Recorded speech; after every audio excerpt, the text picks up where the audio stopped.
thank you all for coming to this first live discussion of the 2020 WCI Film Festival and Lecture Series, Monsters at the Movies.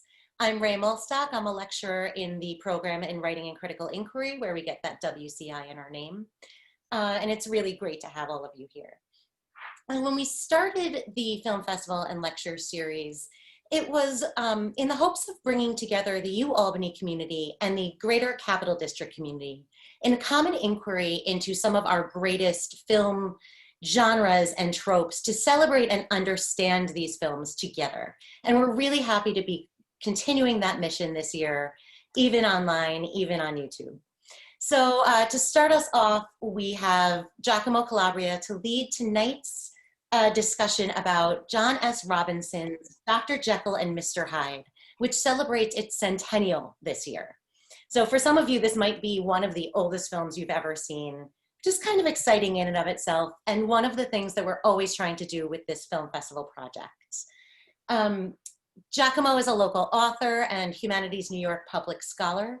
In the description to his introduction video is his bio and link to his website, where you can get all of his books from many different venues.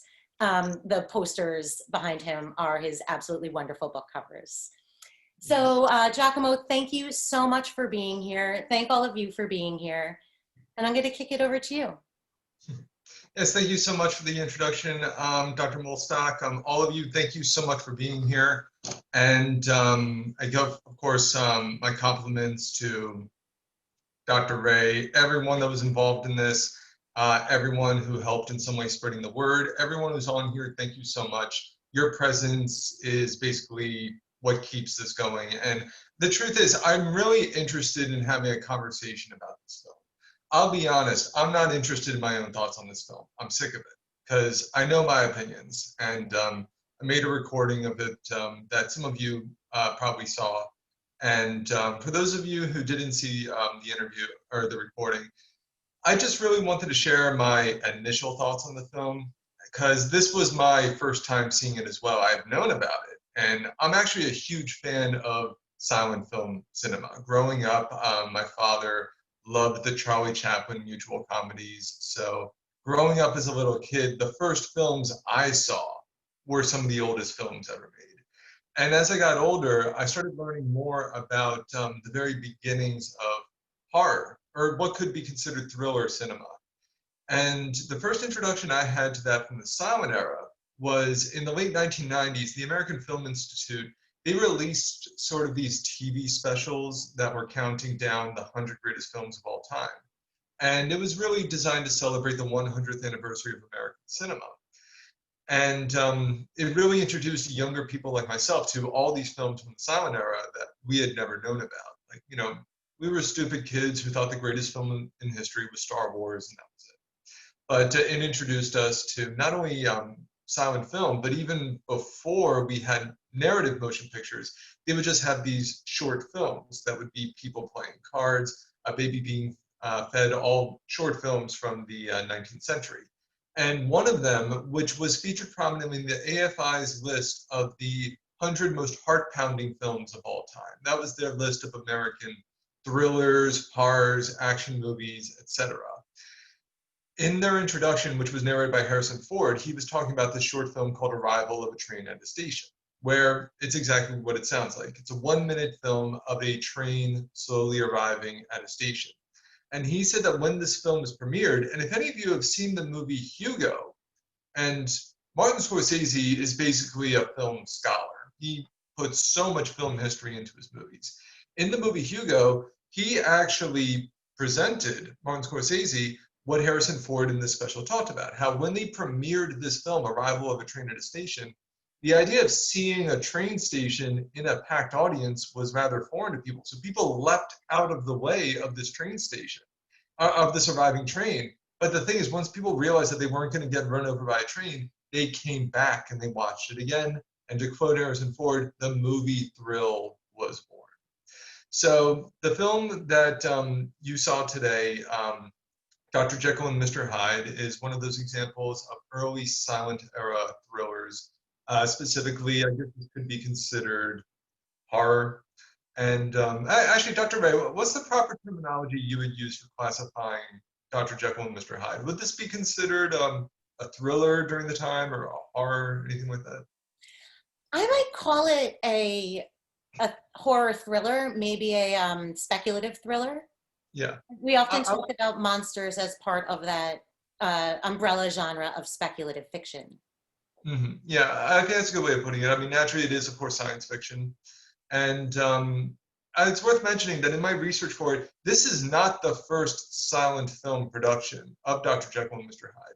I was able to find out that the earliest recorded example that we have is from 1908. And like so many silent films, it's lost. We have nothing of it, no photographs, no canisters, completely gone.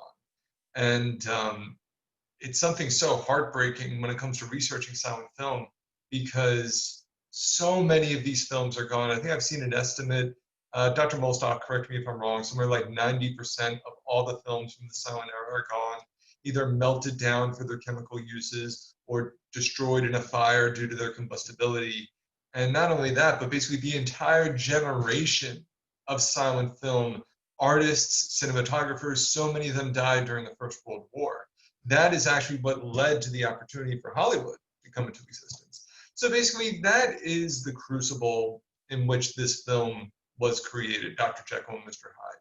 And again, I've already presented a brief historical background on the film, some artistic and religious commentary. So I am curious, for those of you who have seen this film, what were your initial reactions to it? What were your thoughts? What did you like, dislike? Let's wax about it. What did you think of Dr. Jekyll and Mr. Hyde? Yes, Jewel. Hi, everybody. So nice to meet you. So really and truly, I did not expect the outcome of it. Seeing that at first, I didn't know that Mr. Hyde would be actually the doctor. Uh-huh. So it was kind of weird to see him. He's changing into this, he's changing into that. And like you can see that he's enjoying himself in both characters. He's enjoying himself, but at the same time he's disappointed.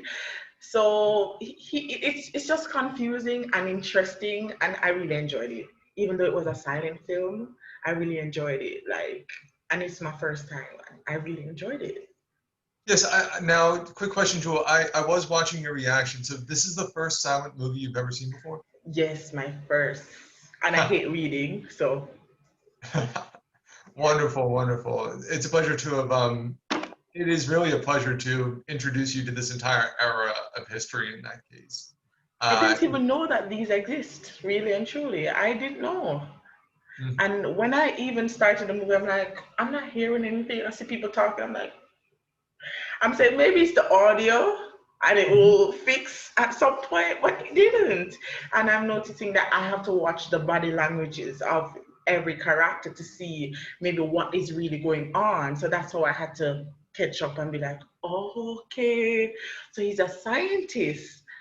And yeah, so it was kind of, I was like, it was so different, and I enjoyed it. Like, Jill, it's so funny that you mentioned about, the small, you can see the mouths moving, but you can't hear what they're saying. I remember watching it thinking, wow, it'd be great if I could lip read right now. Exactly.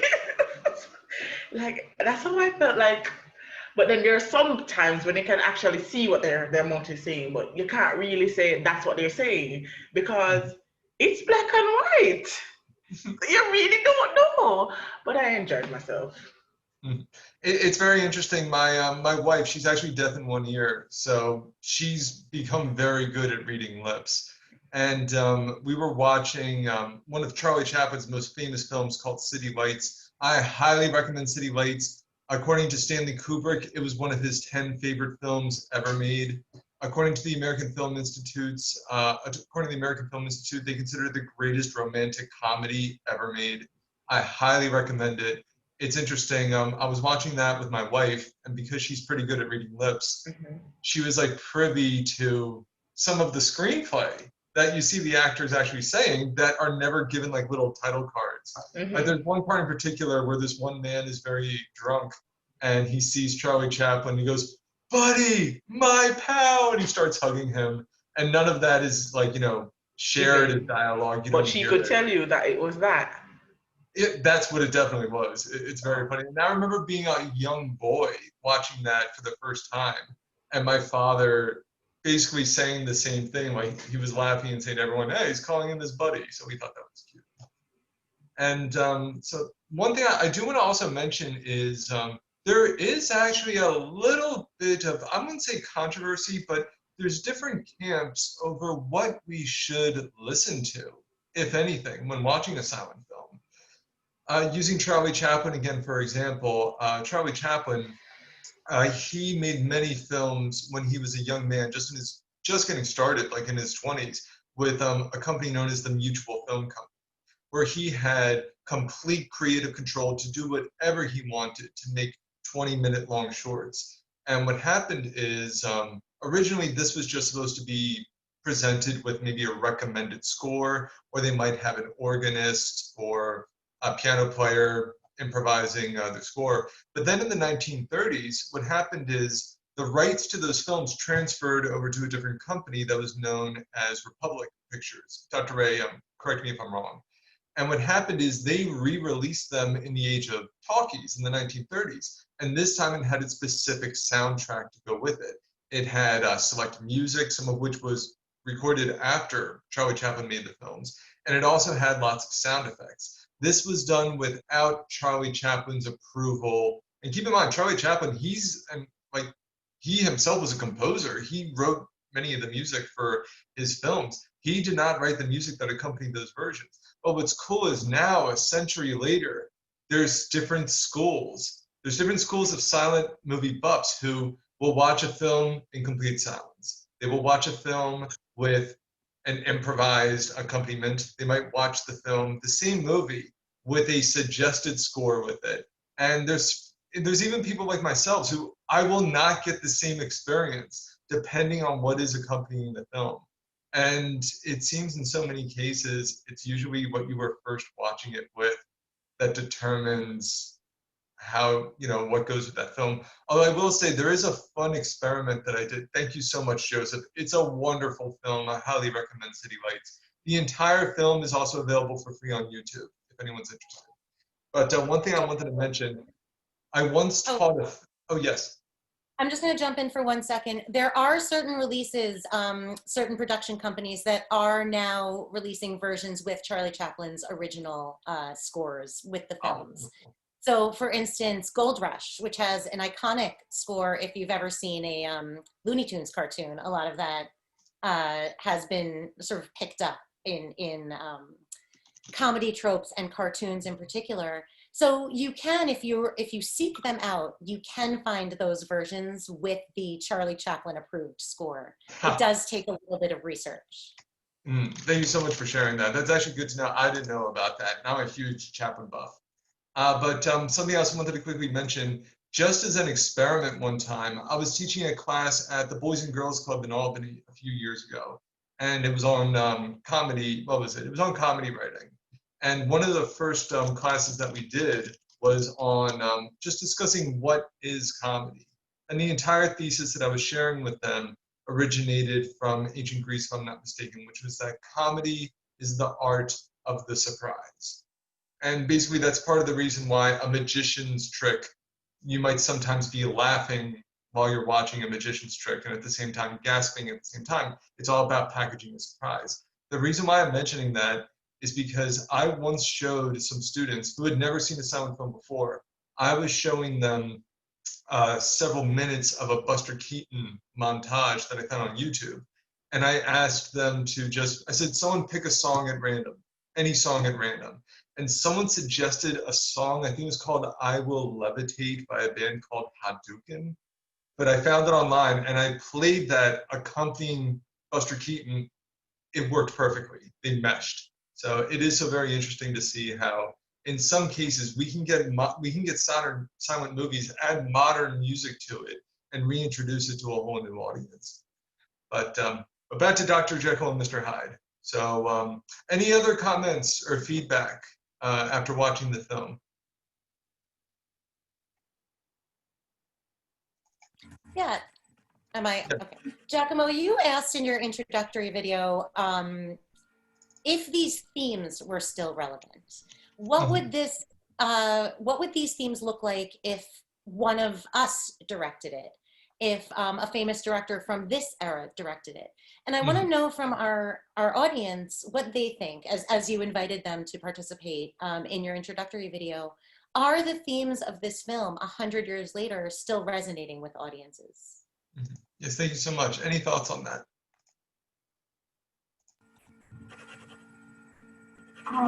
Honestly, I think it depends on the person. Like, I was watching the film. At first, like Jules said, I did not realize that there is no speaking happening. And I got up, I kept it on my laptop, and I got up, the sound all the way up. It's like, I can like maybe hear what they're doing, but I came back and I had to rewind it because I realized there's no sound. That was the only thing. So like, then all your focus is on it. So I think audience would like be involved. Like they would definitely like focus on that. Well, it depends on the person. Because this is my first full movie I've ever seen in black and white. I've seen clips of black and white things in race class, Professor Mostak's class. So, but those had like a voiceover on top, except for the Frankenstein one. But that was really short, so I could pay attention. Like my focus was on it for like 12 minutes. But this one was really long, so I lost some. Like in some places, I lost my place. I had to go back a bit. But other than that, I think it was pretty good for my first silent film. Very interesting. Yes, thank you so much. You actually raised an interesting point. When it comes to simply the use of black and white as opposed to silent film, I'm actually curious. When it comes to showing, say, an actor or an actress for that case that's basically playing an evil version of themselves, are there any opportunities that we could use when it comes to using black and white as opposed to color, or even black and white and color, as a way of emphasizing that transformation or that dichotomy? Like if you were making a version of Dr. Jekyll and Mr. Hyde, would you actually use color, for example, as one way of underscoring this transformation between the two characters? I would not use color. I would use black and white to like give people the era and just show when it's taking place. Like I don't think such events would take place now. Like movies today, they're more like actually frightening people with like. I don't like horror movies of today because I can't watch them without screaming. So this is more like peaceful for me. And yes, let me just quickly check. Jewel, your hand is up. Yeah, I wouldn't change it. I would stick to the black and white because it gives it that ancient feeling. It just gives it a different overview. And if it was in color, I don't think it wouldn't have been the same. Color would maybe take away from that experience and what the writer was going for. To me, that's what I think. Yeah. Yeah, I know. And naturally, when it comes to simply using black and white, I mean, one way that, let's just think of some examples of how black and white is used today when it comes to cinema. If any of you have watched the HBO series Watchmen, you may know that the episode of Watchmen that won the Emmy, it actually takes place in two different time periods. It takes place in the modern day and takes place in the 1920s. Whenever they go to the 1920s, it's shot in black and white, which is a nice, very easy visual cue of showing that we are now in a different time period. It's a very effective way of demonstrating parallel narratives in a story, which is a challenging thing to do, to have dual narratives. Something else, I know that Spielberg, he wanted to use black and white when he made Schindler's List, because he wanted to sort of recreate, black and white photographs and this image from the history books. Then you get someone like Roman Polanski, who wanted to do the exact opposite. When it came to The Pianist, he was basically saying, this wasn't a photograph for me. I lived through this. This was in full, brilliant color. And that's why in The Pianist, covering the same subject, which is the Holocaust, is shown in horrific, vivid color. So, and of course, probably the most famous example I think we can all think of when it comes to the use of color and black and white in the same film, I would probably say The Wizard of Oz. You know, we're not in Kansas anymore. Dr. Ray, I actually sent you an email if anyone is interested. I sent you an email to that 2-minute long clip that I made where, like I said, my students, we got a Buster Keaton film and we set it to some music. I actually tweeted last year the music that we actually paired with it. So I just sent you a hyperlink to it. I don't know if you want to drop that in the chat, but it's, what is it? The video is like 2 minutes long. It's a little bit of a fun study on getting silent film and adapting them today. So I thought definitely throw that in there. And Giacomo, as you're talking about The Wizard of Oz and this project of yours of rescoring silent film, the listening to Dark Side of the Moon while watching Wizard of Oz, which is sort of a contemporary urban legend that really works. Mm-hmm. Yes, when it comes to Dark Side of the Moon, it's also known as Dark Side of the Rainbow, I've heard. It's very common with Generation Xers and millennials such as myself. When we would go to college, it's sort of like a pre-internet thing, where if you watched, if you got The Wizard of Oz, and the moment that the lion roared for the 3rd time, if you pressed play on a standard CD of Dark Side of the Moon by Pink Floyd, it would synchronize not only well with the film, but it would actually, if you had it on repeat, later sequences would sync very well. The moment that you would see the Emerald City, for example, you would hear a cash register in the song Money. And I have seen interviews with the members of Pink Floyd, and they're like, come on, they're like, if you do that with any film, eventually there's going to be some coincidences. And again, I mean, this is true. I mean, there's going to be certain films that coincidentally pair quite well with modern day music. Actually, I'm just going to throw something out there. Can anybody think of some modern music or even recording artists that you think would have either paired well with the film that we saw, or that you think could have been hired to produce a very good score for Dr. Jekyll and Mr. Hyde?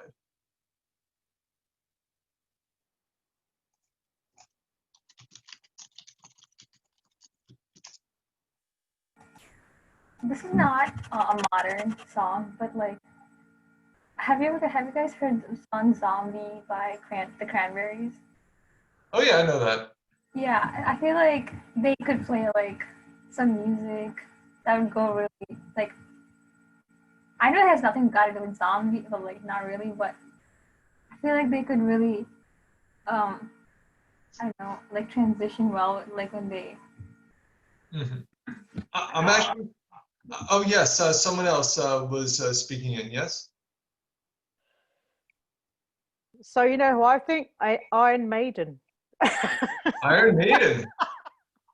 I think that would work pretty well. I mean, just to look at completely different spectrums. So now we're thinking this is 100 years ago. I actually wouldn't mind hearing Daft Punk doing some kind of techno score to go with it. I don't know if anyone has seen the film Tron Legacy. It's a hot mess of a movie, but it has an excellent score to it. Daft Punk actually did an orchestral score to accompany that. I actually think it'd be cool if we actually saw if we heard some like techno music or something like that accompanying this. Just another example, I know that Johnny Greenwood from Radiohead, he did a very almost Kubrickian score for There Will Be Blood. I actually personally think There Will Be Blood, I believe that's the closest thing we have to a Kubrick film since Kubrick died. So I actually think someone like him would have done a fantastic job with this film over here. And it's worth mentioning that going back to Dr. Molstock, what you mentioned with The Dark Side of the Moon, there is actually a subculture on the internet that is seeking out so many different things and trying to pair them to see what they synchronize with. Like someone found out like this dance video from like the 1980s, like this aerobics video pairs very well with this Beyonce song. Like it's interesting. I mean, there are a few videos where they are set to a beat. And if you find another song that is set to that beat, you're able to see this synchronicity between the two of them.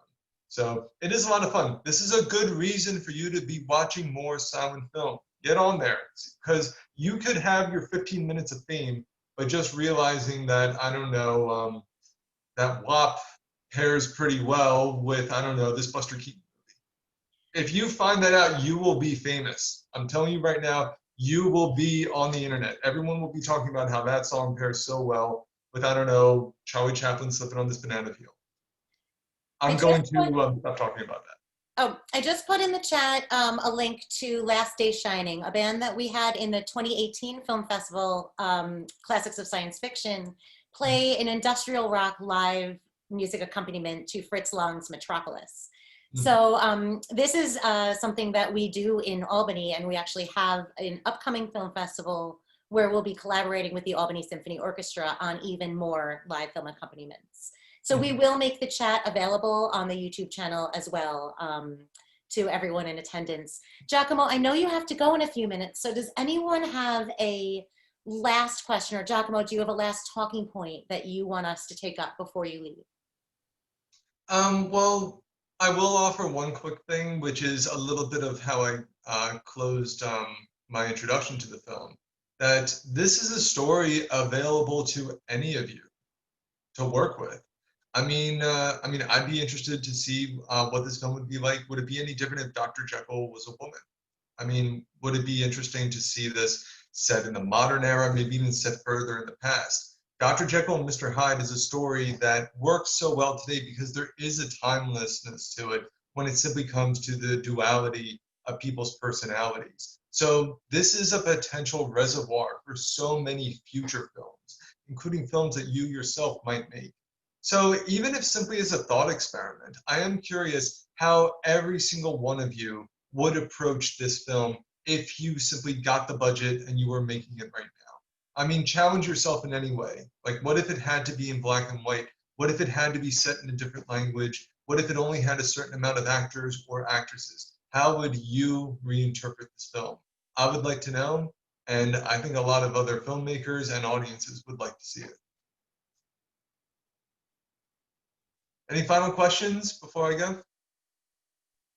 If anyone does have any ideas for how they would do it, feel free to put it in the chat. And before you leave, we ask that you please leave your names in the chat. If you're watching with more than one person, each person's name in the chat, where you're joining us from, and your email address if you want to join our listserv. Also, subscribe to the YouTube channel. And thank you so much for having me here. It was a privilege and a pleasure. All of you that's on this the Zoom meeting, thank you so much for being here. Thanks for supporting this film festival. I look forward to seeing your movie at the next festival. Thank you all so much. Thank you so much, Giacomo. Have a good evening. Be safe, everyone.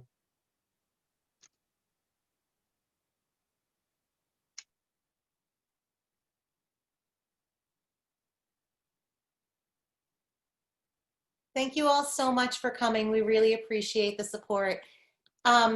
Anyone have anything they want to say, even to keep the conversation going after Giacomo leaves? Any final thoughts? Please join us for more throughout the weekend. We have live chats starting every night at 6. Tomorrow, Night of the Living Dead with Dr. Rick Barney from UAlbany's English department. Saturday, the movies of Jordan Peele with Acting with Aaron Moore from the city of Albany. And Sunday, Dracula, 1931, Todd Browning's version with Dr. Mary Valentis from the UAlbany English department. Thank you all so much.